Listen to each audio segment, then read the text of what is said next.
स्वागत है आपका मेरे यूट्यूब चैनल में। यदि आप बिहार डीएलएड की तैयारी कर रहे हैं और 2024 का एंट्रेंस एग्ज़ाम देने वाले हैं तो आप वीडियो को कंटिन्यू देखें। यहाँ से आपके जीके जीएस के प्रश्न बिहार डीएलएड के एंट्रेंस एग्ज़ाम में देखने को मिलेंगे। पूरे क्वेश्चन सिलेक्टेड हैं एवं प्रीवियस ईयर से लिए गए हैं। आप इसको गौरतापूर्वक देखिए। तो चलते हैं आज के पहले नंबर प्रश्न में। आज का आपका पहला नंबर प्रश्न है, मुस्लिम लीग ने भारत विभाजन की मांग सबसे पहले कब की थी? मुस्लिम लीग ने भारत विभाजन की मांग सबसे पहले कब की थी? तो इसका सही उत्तर हो जाएगा दोस्तों 1940 में। 1940 में सर्वप्रथम मुस्लिम लीग ने भारत विभाजन की मांग की थी। मुस्लिम लीग की स्थापना 1906 में मोहम्मद अली जिन्ना के नेतृत्व में हुई थी। चलते हैं प्रश्न संख्या दूसरा में। प्रश्न संख्या दूसरा है आपका, रतुंधी किस विटामिन की कमी से होती है? तो इसका सही उत्तर जाएगा दोस्तों विटामिन ए। विटामिन ए की कमी से रतुंधी की बीमारी हो जाती है। यदि बात करें कि विटामिन ए सर्वाधिक किस फल में या किस सब्जी में मिलती है तो वो हो जाएगा गाजर। आपका गाजर में सर्वाधिक विटामिन मिलती है। दोस्तों रतुंधी विटामिन ए का रासायनिक नाम है, ठीक है, आप इसे भी याद रखें। चलते हैं अगला नंबर प्रश्न है, आर्य समाज की स्थापना किसने की? तो इसका सही उत्तर हो जाएगा स्वामी दयानंद जी ने। स्वामी दयानंद जी ने आर्य समाज की स्थापना की थी, ठीक है दोस्तों। उसके बाद आपका अगला प्रश्न है प्रश्न संख्या चौथा, पंजाबी भाषा की लिपि कौन सी है? आपका प्रश्न है पंजाबी भाषा की लिपि कौन सी है? तो इसका सही उत्तर हो जाएगा दोस्तों गुरुमुखी लिपि। गुरुमुखी लिपि पंजाबी भाषा की लिपि है। यदि आपको हिंदी भाषा की लिपि पूछा जाए तो वो कौन सा हो जाएगा? तो वो हो जाएगा आपका ब्राह्मी लिपि। ब्राह्मी लिपि दोस्तों, ब्राह्मी लिपि हिंदी भाषा की लिपि है। लिपि को वर्ण संकेत भी कहते हैं। आपका हिंदी का प्रश्न है। चलते हैं हम अगले नंबर प्रश्न में। आपका प्रश्न संख्या 5 है, दूध से क्रीम किस प्रक्रिया से बनाई जाती है? तो इसका सही उत्तर जो हो जाएगा दोस्तों अपकेंद्री बल के द्वारा। दूध से जो क्रीम बनाई जाती है वो अपकेंद्रीय बल से बनाया जाता है, आप इसे भी ध्यान में रखेंगे। आपका छठा नंबर प्रश्न है, कागज का आविष्कार किस देश में हुआ? कागज का आविष्कार दोस्तों किस देश में हुआ? तो इसका सही उत्तर हो जाएगा चीन। दोस्तों आपको यह प्रश्न घुमा के भी पूछा जा सकता है कि सर्वप्रथम टास का आविष्कार किसमें हुआ? टास जिसे आप लोग खेलते हैं या फिर देखते होंगे कि टास खेला जाता है, एक गेम है, ठीक है दोस्तों। तो उसका भी आविष्कार चीन में हुआ। यदि आपसे पूछा जाए कि सर्वप्रथम मुद्रण कला का विकास किसमें हुआ तो उसका भी उत्तर हो जाएगा चीन आपका, ठीक है दोस्तों। चीन से आपके 2-4 प्रश्न जो फेमस प्रश्न है रहते हैं। अभी चीन की जनसंख्या भारत से कम है। वर्तमान में भारत चीन को पछाड़कर आगे निकल गया है। सर्वाधिक चावल उत्पादन देश की बात किया जाए तो उसका वो भी उत्तर हो जाएगा चीन आपका, चावल उत्पादन देश, ठीक है दोस्तों। चलते हैं अगले नंबर प्रश्न में। प्रश्न संख्या 7 है आपका, किसे सीमांत गांधी कहा जाता है? किसे सीमांत गांधी कहा जाता है? तो इसका सही उत्तर हो जाएगा दोस्तों खान अब्दुल गफ्फार खां को सीमांत गांधी के नाम से जाना जाता है। इसी ने लाल कुर्ती नामक एक संगठन बनाया था और कश्मीर में इन्होंने आज़ादी के समय बहुत बड़ा योगदान दिया था। खान अब्दुल गफ्फार खां जी, इसको भारत रत्न भी मिल गया है दोस्तों। अब्दुल गफ्फार खां प्रथम विदेशी थे जिन्हें भारत रत्न प्राप्त हुआ, ठीक है दोस्तों। प्रश्न संख्या 8 है आपका, विश्व का सबसे बड़ा द्वीप कौन सा है? विश्व का सबसे बड़ा द्वीप कौन सा है? तो इसका सही उत्तर हो जाएगा दोस्तों ग्रीनलैंड। इसका सही उत्तर हो जाएगा ग्रीनलैंड। चलते हैं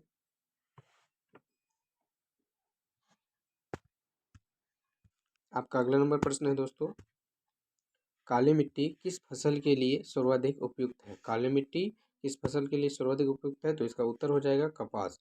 काली मिट्टी दोस्तों कपास की फसल के लिए सर्वाधिक उपयुक्त मानी जाती है। और बात करें यदि कि काली मिट्टी को अन्य किस नाम से जाना जाता है तो उसका सही उत्तर हो जाएगा दोस्तों रेगुर मृदा। रेगुर मिट्टी, काली मिट्टी को रेगुर मिट्टी के नाम से भी जाना जाता है, आप इसे भी ध्यान में रखेंगे। चलते हैं प्रश्न संख्या 10 में। प्रश्न संख्या 10 है आपका, भारतीय राष्ट्रीय कांग्रेस की प्रथम महिला अध्यक्ष कौन थी? भारतीय राष्ट्रीय कांग्रेस की प्रथम महिला अध्यक्ष कौन थी?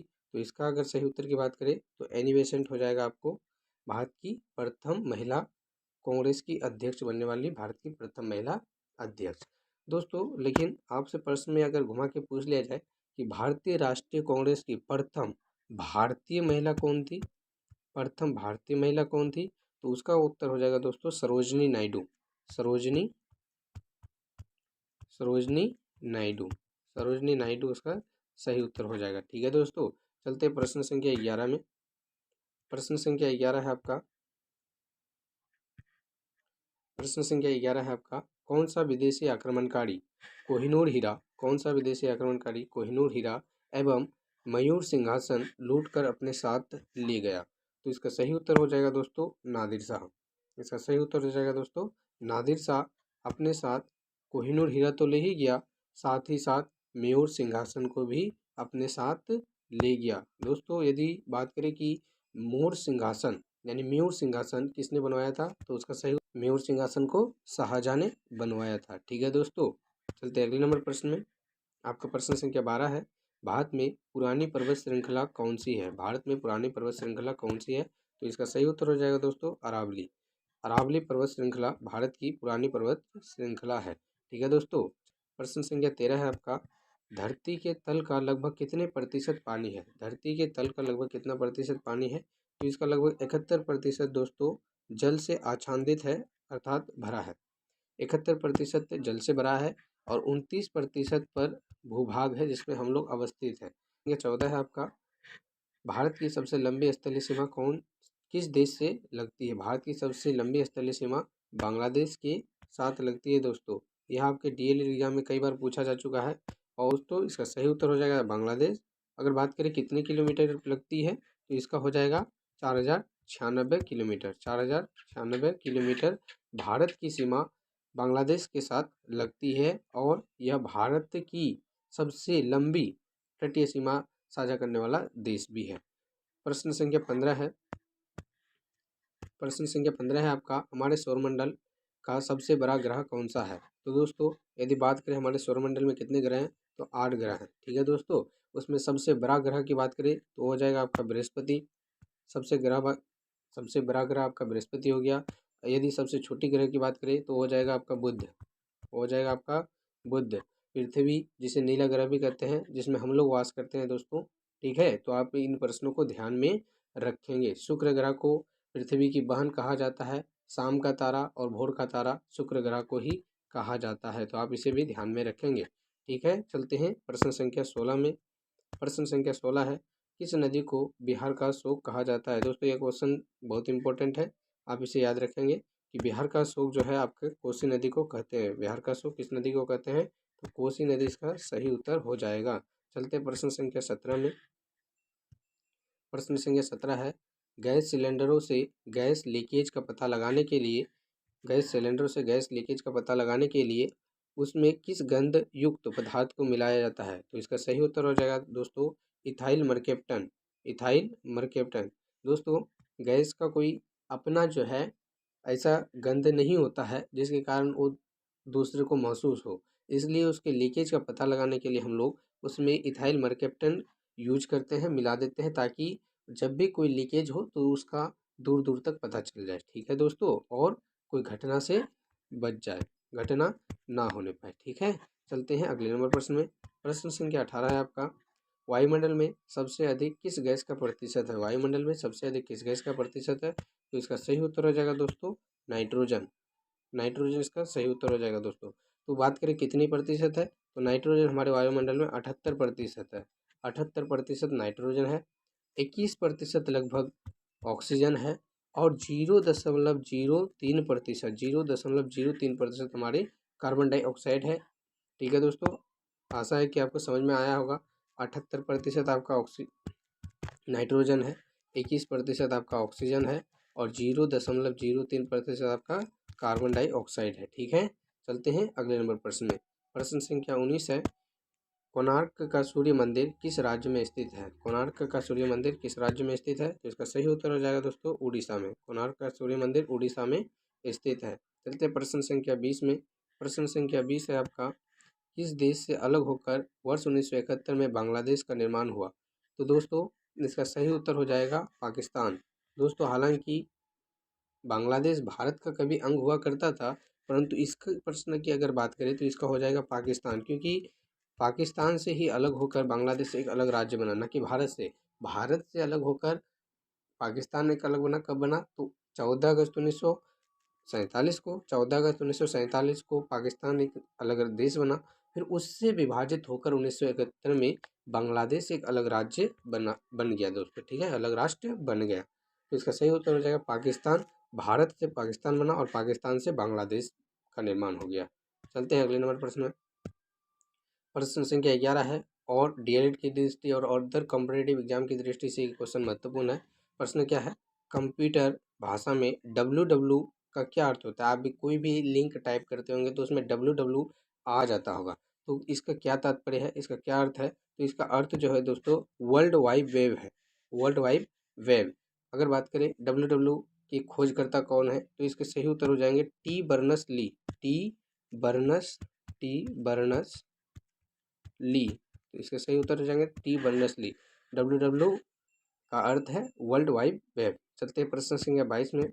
प्रश्न संख्या 22 है 1 किलोबाइट अर्थात 1 केबी में कितने बाइट होते हैं? तो इसका सही उत्तर हो जाएगा दोस्तों 1024 बाइट, 1024 बाइट। ये कंप्यूटर से संबंधित प्रश्न है, आप इसे जरूर ध्यान में रखेंगे। 1 किलोबाइट में 1024 बाइट होते हैं।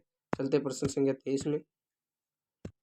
प्रश्न संख्या 23 है भारतीय राष्ट्रीय कांग्रेस के 1929 के ऐतिहासिक अधिवेशन की अध्यक्षता किसने की? तो इसका सही उत्तर हो जाएगा दोस्तों जवाहरलाल नेहरू। जवाहरलाल नेहरू इसका सही उत्तर हो जाएगा। यदि आपको पूछा जाए कि लाहौर अधिवेशन की अध्यक्षता किसने की, तो उसके भी आंसर हो जाएंगे जवाहरलाल नेहरू, क्योंकि 1929 को लाहौर अधिवेशन ही हुआ था। कांग्रेस का लाहौर अधिवेशन 1929 को ही हुआ था, जिसकी अध्यक्षता हमारे प्रथम प्रधानमंत्री, हमारे देश के प्रथम प्रधानमंत्री जवाहरलाल नेहरू जी ने किया था, जिसको चाचा नेहरू के नाम से भी जाना जाता है। और 1929 में ही स्वतंत्रता दिवस के रूप में हम लोग मनाए थे। कहाँ पे? तो रावी नदी के तट पर, लाहौर के रावी नदी के तट पर। तब से हम लोग डिसाइड कर चुके थे कि संविधान निर्माण और देश आज़ादी के बाद हम लोग 26 जनवरी को ही अपना गणतंत्र दिवस के रूप में मनाएंगे। तो चलते हैं उसके बाद अगले नंबर प्रश्न में। प्रश्न संख्या 24 है आपका, केंद्रीय असेंबली में बम फेंकने में भगत सिंह का साथी कौन था? केंद्रीय असेंबली में बम फेंका था भगत सिंह जी ने, जिसका उद्देश्य कोई गलत नहीं था, उसको बस अपने विचारों को रखने के लिए एक माध्यम चाहिए था। तो उसने जो है भगत सिंह जी ने बम फेंका था केंद्रीय असेंबली में। हालांकि इसका बुरा परिणाम हुआ, तो उसके साथ जो उसके साथी थे वो थे बटुकेश्वर दत्त। दोस्तों ये कब की घटना है? तो ये घटना है 1928-29 की, जिसके तहत 1931 में 23 मार्च 1931 में 23 मार्च 1931 में भगत सिंह, राजगुरु और सुखदेव को फांसी की सजा दे दी गई थी। 23 मार्च 1931 को इन तीनों को फांसी की सजा दे दी गई थी दोस्तों। चलते हैं प्रश्न संख्या 25 में। प्रश्न संख्या 25 है आपका, मुस्लिम लीग ने भारत विभाजन की मांग सबसे पहले कब की थी? तो इसका सही उत्तर हो जाएगा 1940। मुस्लिम लीग ने 1940 में सर्वप्रथम भारत के विभाजन की मांग की थी। उसके बाद प्रश्न संख्या 26 है आपका, वायुमंडल की सबसे निचली सतह को क्या कहते हैं?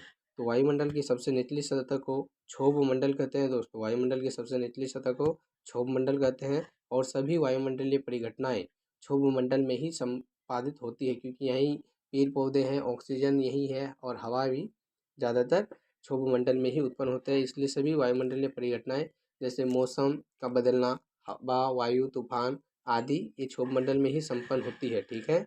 और हम लोग भी क्षोभ मंडल में ही निवास करते हैं, क्योंकि ये सबसे निचली सतह को कहते हैं। प्रश्न संख्या 27 है आपका, पृथ्वी को 1 डिग्री देशांतर घूमने में कितना समय लगता है?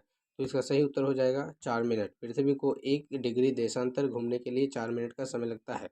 दोस्तों यदि आपने अभी तक मेरी वीडियो को लाइक नहीं किया है, अपने दोस्तों तक शेयर नहीं किया है और चैनल को सब्सक्राइब नहीं किया है, तो कर लीजिए, क्योंकि बहुत कम बचा है आपके डीएलएड एग्ज़ाम के लिए और इससे बेहतरीन तैयारी आपको कहीं नहीं की। आपको फ्री पीडीएफ के लिए हमारे व्हाट्सएप चैनल से जुड़ना होगा, हमारे टेलीग्राम से भी आप जुड़ सकते हैं। आपको कोई डाउट है तो उसको आप कमेंट के माध्यम से हम आपको रिप्लाई जरूर करेंगे। यदि संख्या 28 है आपका, प्लास्टर ऑफ पेरिस किससे बनता है? तो दोस्तों इसका सही उत्तर हो जाएगा जिप्सम से। प्लास्टर ऑफ पेरिस जो है जिप्सम से बनता है, ठीक है।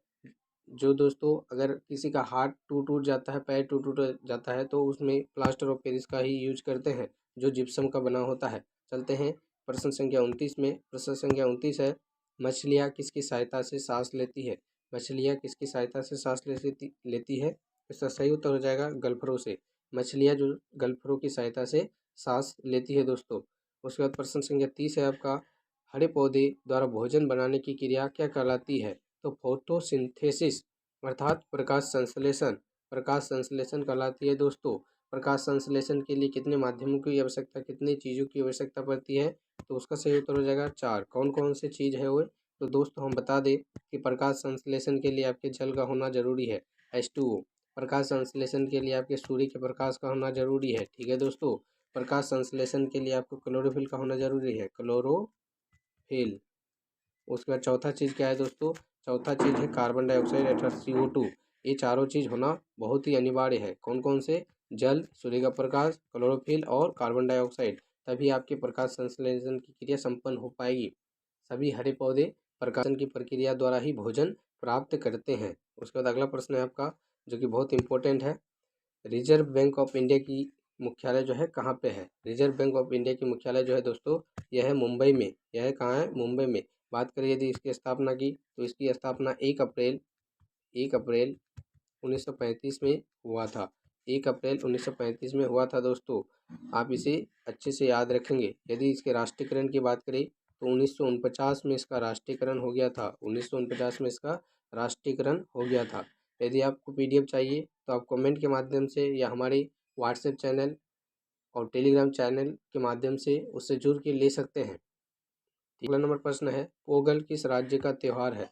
दोस्तों पोगल एक शास्त्रीय नृत्य है जो किस राज्य का है? तो इसका सही उत्तर हो जाएगा तमिलनाडु। पोगल जो है तमिलनाडु का एक शास्त्रीय नृत्य है, त्योहार के रूप में भी इसे जाना जाता है दोस्तों। चलते प्रश्न संख्या 33 में। प्रश्न संख्या 33 है आपका, गिद्ध और भागरा किस राज्य की लोक नृत्य है? गिद्ध और भागरा किस राज्य की लोक नृत्य है? तो ये आपका पंजाब हो जाएगा दोस्तों। गिद्ध भागरा पंजाब राज्य का लोक नृत्य है। आप इसे भी याद रखेंगे, GK के प्रश्नों में ऐसे प्रश्न आते हैं आपके एग्जाम में। उसके बाद अगला प्रश्न है प्रश्न संख्या 34, भारत में सशक्त बलों का सर्वोच्च सेनापति कौन होता है? तो भारत में सशक्त बलों का सेनापति जो होता है वो तीनों सेनाओं के अध्यक्ष हमारे राष्ट्रपति जी होते हैं। हमारे राष्ट्रपति जी होते हैं। यदि बात करें भारत का वर्तमान में राष्ट्रपति कौन है, तो द्रौपदी मुर्मू जी है, द्रौपदी मुर्मू जी हैं। और उपराष्ट्रपति जगदीप धनखड़ जी है। प्रधानमंत्री जानते ही होंगे, फेमस आदमी है मोदी जी। प्रधानमंत्री जानते ही होंगे दोस्तों, मोदी जी हमारे प्रधानमंत्री है। द्रौपदी मुर्मू अभी वर्तमान समय में राष्ट्रपति और जगदीप धनखड़ उपराष्ट्रपति के पद पर आसीन है। तीसरा आपका, भारत में सबसे पहले सूर्य किस राज्य में निकलता है? तो दोस्तों भारत का सबसे पूर्वी राज्य अरुणाचल प्रदेश। भारत का सबसे पूर्वी राज्य अरुणाचल प्रदेश में भारत में सबसे पहले सूर्य निकलता है। अरुणाचल प्रदेश का सबसे अंतिम छोर और भारत का सबसे उत्तरी छोर किवीथू में भारत में सबसे पहले सूर्य निकलता है। आप इसे भी जरूर याद रखेंगे, ठीक है दोस्तों। यदि मेहनत और वीडियो अच्छा लगा हो तो चैनल को जरूर सब्सक्राइब करें और वीडियो को लाइक कर अपने दोस्तों तक भी शेयर करें ताकि वे भी इस वीडियो का लाभ ले सकें, ठीक है दोस्तों। प्रश्न संख्या 36 है आपका, स्वतंत्र भारत के प्रथम राष्ट्रपति कौन थे? स्वतंत्र भारत के प्रथम राष्ट्रपति कौन थे? तो इसका सही उत्तर हो जाएगा दोस्तों डॉक्टर राजेंद्र प्रसाद भारत के प्रथम राष्ट्रपति थे। और खाद्य मंत्री भी डॉक्टर राजेंद्र प्रसाद ही थे, ठीक है दोस्तों। यदि पूछा जाए कि डॉक्टर राजेंद्र प्रसाद कहाँ के निवासी थे, तो ये हमारे बिहार के जीरादेई नामक गांव के निवासी थे। अब जीरादेई गांव कहाँ है? तो सिवान जिले के अंतर्गत आता है दोस्तों, सिवान जिले के अंतर्गत। आज का अंतिम प्रश्न है, प्रथम लोकसभा का अध्यक्ष कौन था? सही उत्तर हो जाएगा दोस्तों GV मालोंकर। भारत के प्रथम लोकसभा अध्यक्ष कौन थे? तो GV मालोंकर उसके सही उत्तर हो जाएंगे दोस्तों। यदि आपने अभी तक मेरे YouTube चैनल को सब्सक्राइब नहीं किया है तो चैनल को सब्सक्राइब कर हमसे जुड़े रहिए। बिहार DLED के सारे नोटिफिकेशन पाने और बिहार DLED के महत्वपूर्ण प्रश्नों को करने के लिए आप चैनल से जुड़कर